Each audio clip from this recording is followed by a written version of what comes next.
Welcome everyone. Today I want to talk about the Corvette's clutch setup and why it is such a pain.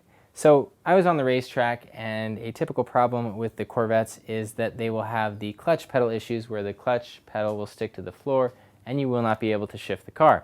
Now, I had already known about this issue and I had already gone through with the accepted solution, which was to bleed the clutch with the Ranger method. And that method is not really bleeding the clutch. You are simply changing out the dirty fluid in the master cylinder reservoir with fresh fluid, and then cycling the clutch a bunch of times to cycle that new fluid through. Now, I found out the hard way that that doesn't really work on the racetrack with this car, and so I had to go through with the full bleeding procedure on the C5 Corvette. And I'm laughing because it was just ridiculous. It was a huge amount of work. The first thing that I had to do was drop the center section of the exhaust. And in the process of doing that, a few of the exhaust studs snapped, and that's a normal thing that will happen on Corvettes. And so I was prepared. I got some Dorman exhaust flange studs. These are part number 03133. And so I was ready. I was ready to replace those studs. I just used my welder to weld nuts on the broken studs and twist them loose, and then I replaced them.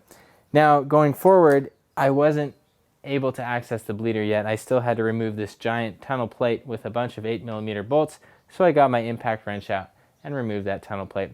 And finally, I could get access to the bleeder nipple. I will try to put up a video of this. So here's the front of the car, and the bleeder nipple is up there. It's a little bit tough to see in a video, but in order to crack that open, you need a 7/16 wrench. And so I just used a little crescent wrench to get in there, and I had an assistant up top. And so I would get out from under the car to check the level and refill, and I wanted to bleed it thoroughly with Castrol SRF fluid. This is a very good fluid to use on the racetrack.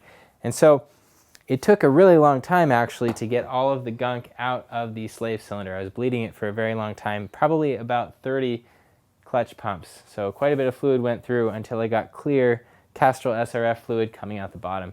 And so the bleeding procedure was well worth it for me, and that was probably the source of my shifting issues on the track. There was a ton of junk inside of my clutch hydraulic system.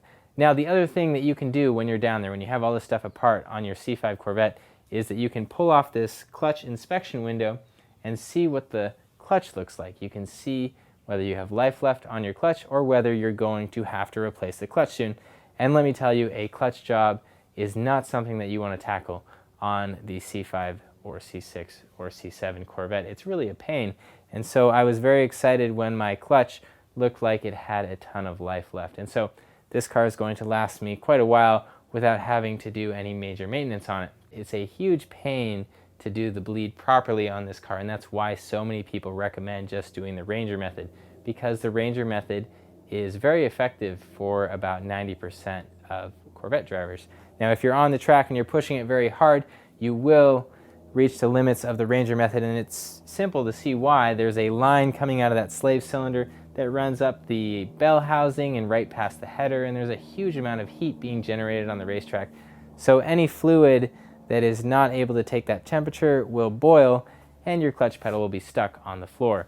And so a proper bleed with some real racing fluid was the solution that I had to go through with, unfortunately. But hopefully this will work out for me. So that is all I have for you guys. Thank you for watching. Make sure that you enjoy your car.